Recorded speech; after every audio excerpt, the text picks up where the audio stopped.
Quickly move on to this concept. Why? Particularly, I'll tell you the reason behind it. It's a very simple concept, and the theory that I'm explaining, you have already studied in set theory. So that is related to the set theory itself. It's a very simple thing. You'll understand what I'm saying. Okay, be very careful. And nothing much to write. There's one statement which I'll tell you, which you already know. It's just that for your revision's sake, you will be writing it. So let's say if I have these two circles, set A and set B, if I want to have the number of elements of A union B, that becomes equal to the elements of set A plus the elements of set B. But what will happen? If I add the element of set A and set B, then this common portion will be added twice. Yes or no? See, if I'm adding all this, if I'm adding A, if I'm adding B, then this particular shaded portion will be added what? Twice, but I want to have it only once here. So what will I need to do? I just need to subtract this shaded portion or this common portion once. As simple as it sounds. How do we write it? Number of elements of A intersection B. So how do we write the law for it?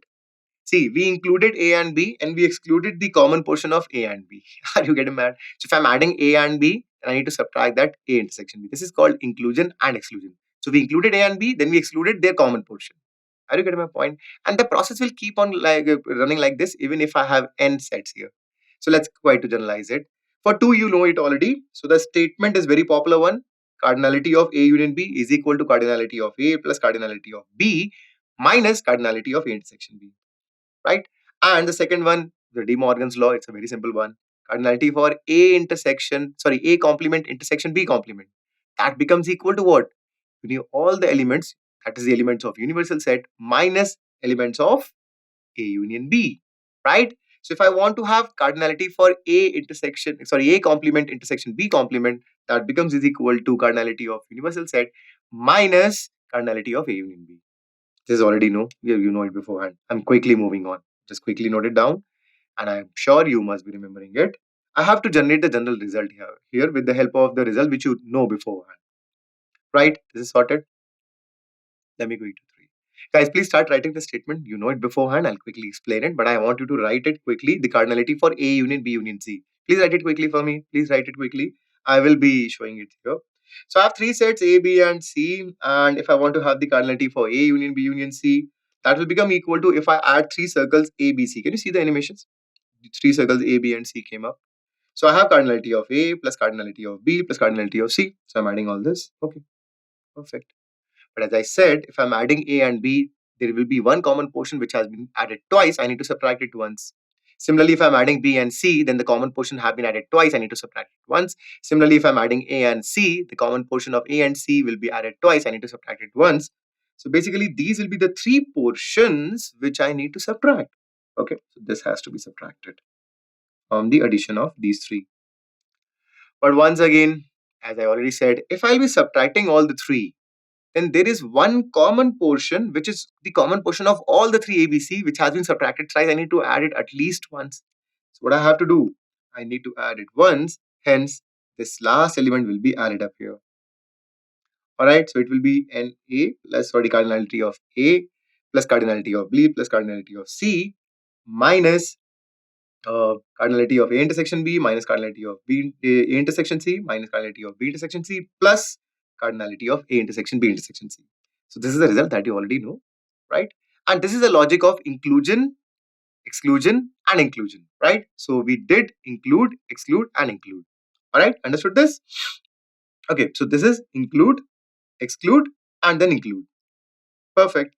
Okay, so as I said, this becomes the idea for inclusion, exclusion, and then inclusion, right? And as if I want to write this particular relation, that cardinality of A complement intersection B complement intersection C complement, that will be equivalent to cardinality of universal set minus cardinality of A union B union C.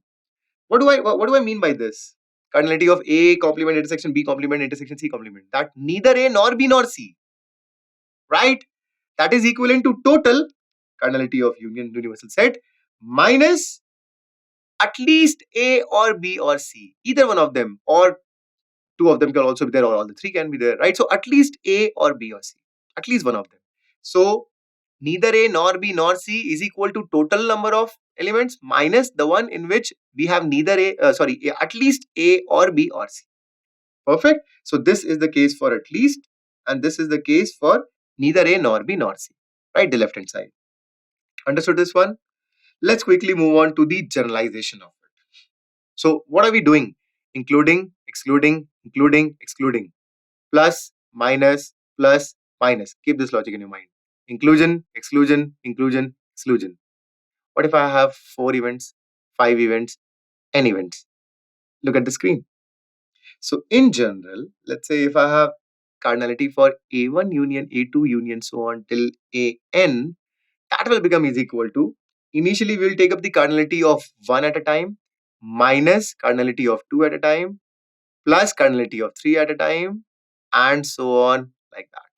Can you see that? Inclusion, exclusion, inclusion, and accordingly the last term will also pop up, right? So the idea is very clear: inclusion, exclusion, inclusion, exclusion, plus, minus, plus, minus. Understood? Okay. Right. So that's what the general idea for this one should have also come up. You must have understood. What should we do? So this is equal to cardinality of universal set minus cardinality of A1 union A2 union A3 so on till AN. Right? Understood the idea? Okay. So as I said, we have cardinality of, so this is basically what? This is nothing but neither A1. So we have neither A1 nor A2 so on till nor AN. That will become equal to total minus at least one of, right? So total minus at least one of them will give me what? None of them. All right. That's how the idea for inclusion exclusion comes. Keep that in mind. We have inclusion, exclusion, inclusion, exclusion, plus, minus, plus, minus. Right? Perfect. Heading to D arrangement. Guys, I talked about, we have studied a lot of arrangement, arrange this, arrange that. Now, I'm intentionally telling you that you need to dearrange these things, right? Number of ways of dearranging such that nothing goes into the right place. Exactly, that's what we are going to count it here. This is nothing but a subtopic of principle of inclusion and exclusion only. I'll tell you the proof afterward. Don't worry. That's a simple thing. You can quickly understand about it. First of all, let's understand the statement, and the application is really important. If you remember that one, that is sufficient. But the proof comes from the concept of principle of inclusion and exclusion only, right? You can anytime prove it. Perfect. So if n things are arranged in a row, please note on the statement. If n things are arranged in a row, right? They are all arranged in a row. Then the number of rearrangements such that none of them occupy their original position. Right? Let's say there were n places were designated. Let's say there are like n places which are numbered with 1, 2, 3, and there is a person who's also numbered, having a T-shirt with number 1, number 2, number 3. Right? So they were all arranged. Now I have to look for all the possible arrangements such that no person wearing that numbered shirt should reach to that particular position. Where is there? Let's say I have 6 written on my T-shirt. I cannot sit on on the seat which is marked with 6. That's how we have to think, right? Dearranging so that none of them occupy their original position. All right. So this is called number of dearrangement of n objects in a row, right? In a row. Please understand this is to be done in a row. So number of dearrangement of n distinct things, and I'm calling this as dn. So dn stands for dearrangement of n objects in a row. Okay. Formula is this, right? Please note it down first of all. This is the formula. And in fact, I tell you, the first two terms, 1 minus 1 by 1 factorial, they are nothing but simply, they will actually get cancelled, right? So formula effectively will start from this only. So effective formula is dn is equal to factorial n 1 upon factorial 2 plus, sorry, alternate plus minus. So minus factorial 3 plus 1 upon factorial 4 and so on till minus 1 raised to n 1 upon factorial n. Right. So this is what the formula is. This is the actual formula is. Why we have written this 1 minus 1 here, you must be wondering. Because when we prove it, we take up this logic actually. And from that logic only, we have to do this. So this comes from the concept of principle of inclusion exclusion. Can you see that alternate plus minus sign, plus minus sign? It's because of them only. Because of the concept of principle of inclusion and exclusion. All right. That's what my formula. First of all, I want you to have a very quick application of it, right? I want the application initially, right? That's what ultimately matter. And the proof is definitely a thing, but application. Guys, formula is this. dn denotes the number of ways of dearranging n objects, right? So that none of them occupy their original position. Perfect. Now let me take you to the proof of this dearrangement. How does the formula actually comes up into the picture? Everyone please be very careful. and note down everything very, very carefully. All right. Okay. Please stick here. Refer to the screen very carefully. Note down everything also very quickly and very carefully. Right? If you really want to understand the proof, you have to. Okay. So let Dn denote the number of derivation of elements. So what is Dn? Dn is equal to total number of arrangement that we have, which is factorial n always. Right? If I have n objects, I can arrange them in factorial n ways. So this is the total number of arrangement, which is always factorial n. Perfect. This is what it will be. From the total number of arrangement, I have to subtract the ones in which at least one of them is in its original position. Because if even if one is any one element is in its original position, then it is not a dearrangement. So I have to subtract the number of cases in which at least one element is in its original position. Right? I'm calling this value as k intentionally.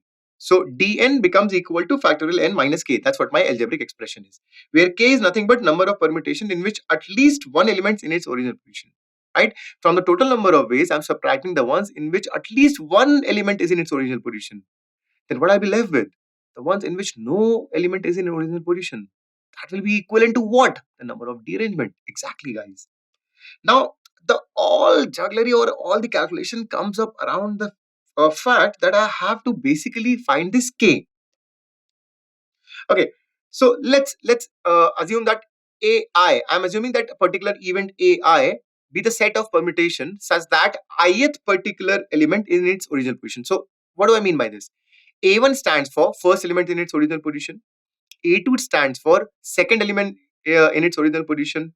A3 stands for third element in its original position, like that. So AN stands for nth element is in original position. Perfect. Okay, this is what we have sorted. So what is K? K is what?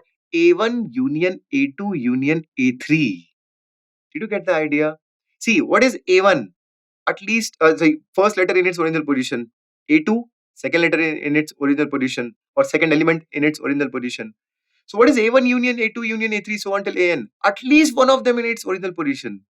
This is nothing but K. So if from factorial n, if I am able to subtract this K, which is at least one element in its original position, the answer. So now I have to figure out this cardinality of A1 union A2 so on till AN.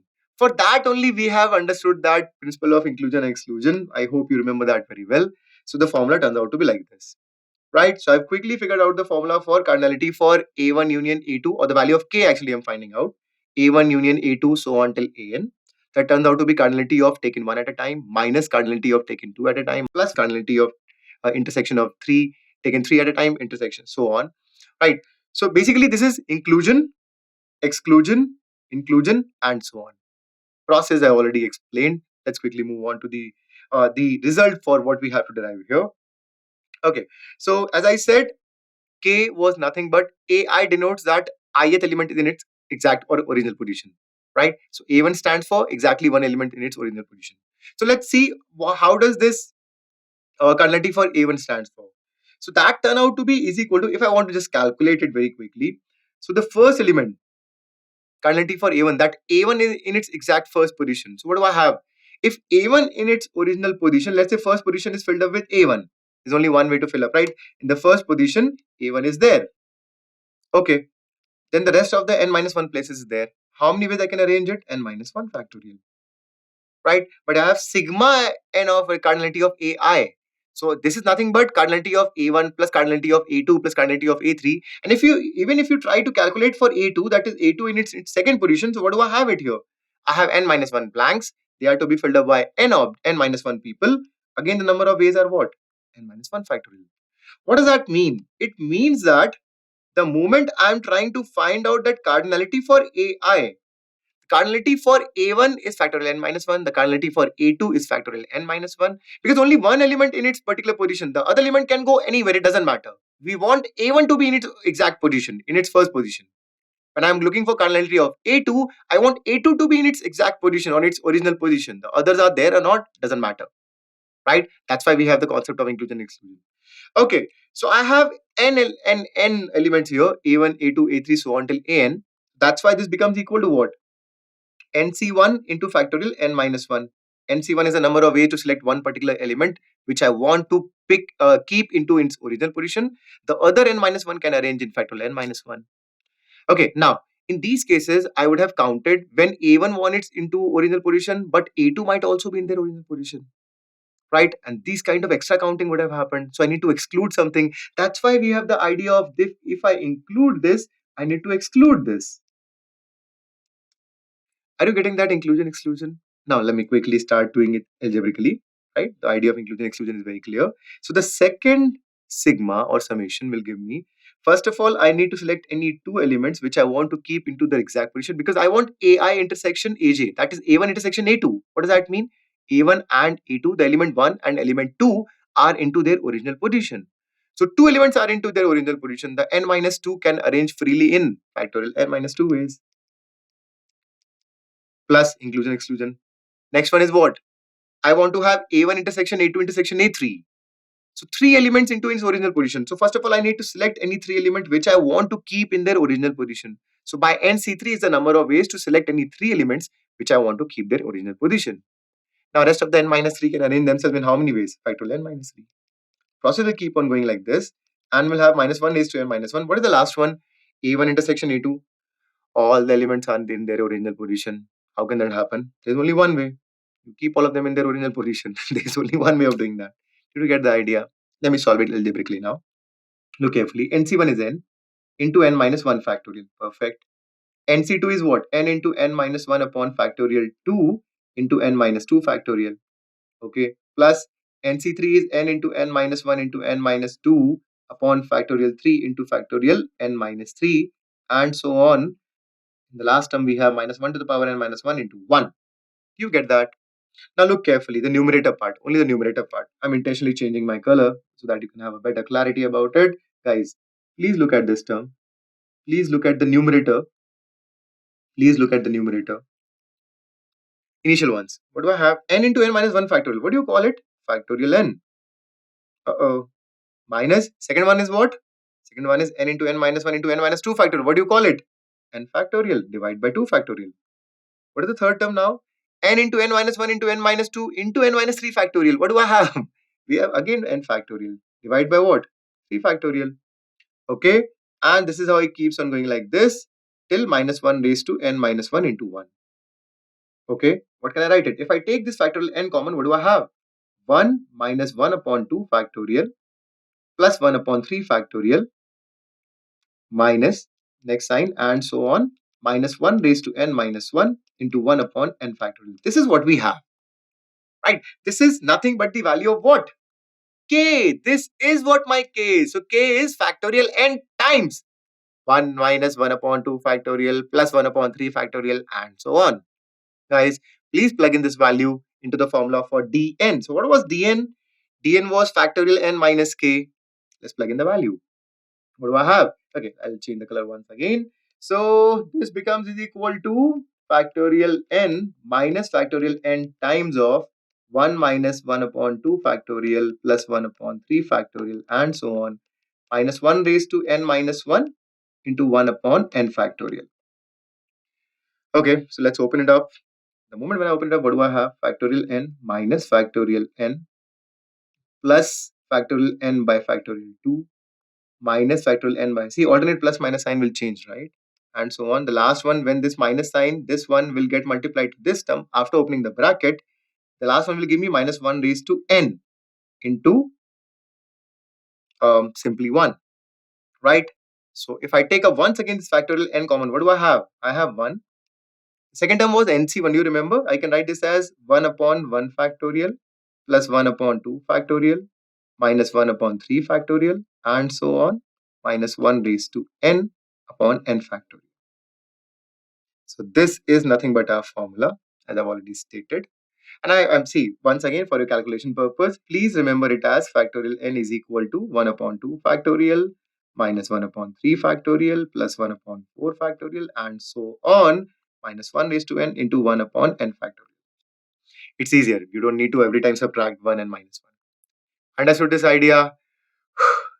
Guys, please move on to the application part of it. This is what my proof is. Everyone, please be careful. This is a lot of thing. I know, I understand. It's a bit of heavy. The people who have understood it well, it's very nice thing. You need to practice it at least twice or thrice if you really want to stabilize it in your mind. Right?